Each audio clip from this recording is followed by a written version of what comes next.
நேற்று இலங்கையினுடைய பங்குச்சந்தை மிகப்பெரிய அதிகரிப்பு காட்டியிருக்கு. காரணம் என்னன்னு சொல்லி சொன்னால், இலங்கையினுடைய மொத்த பங்கு விலை சுட்ட 225.77% அளவு அதிகரிச்சிருக்கு.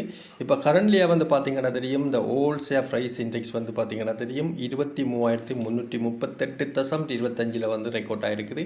இது ஆல் டைம் கை என்று சொல்லலாம். இலங்கையினுடைய வரலாற்றில் ஒரு அதிகளவான பதிவு ரெக்கார்டை பதிவு செஞ்சுருக்கு. அடுத்தது S&P பார்த்தீங்கன்னா தெரியும் 67.10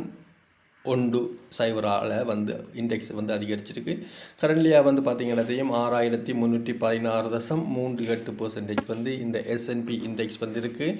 அடுத்தது ASPயில் பார்த்தீங்கன்னா இதுக்கு மிக முக்கிய காரணம் அதிகரிப்பு என்னென்னு தெரியும் என்று சொன்னால், நேற்று இலங்கையினுடைய 2026க்கான பட்ஜெட் தாக்கல் செய்யப்பட்டிருக்கு. அதனுடைய காரணம், அதனுடைய ரிஃப்ளெக்ஷன் இந்த இலங்கையினுடைய பங்குச்சந்தையினுடைய இவ்வளவு அதிகரிப்புக்குரிய காரணங்கள். அடுத்த வரும் நாட்களில் திங்கட்கிழமை பார்ப்போம், இது என்ன வகையான மாற்றங்கள் ஏற்படுத்த போகுதுன்ற விடயங்களை நம்ம திங்கட்கிழமை மிகுதி பட்ஜெட் இருக்குன்னு நினைக்கிறேன். பட்ஜெட் ரீடிங் இருக்குது. அதன் பிறகு சரியான என்ன மாதிரி இந்த பங்குச்சந்தை போகும்ன்றதை நம்ம அறிஞ்சு கொள்ளக்கூடியதாக இருக்கும். நன்றி, வணக்கம்.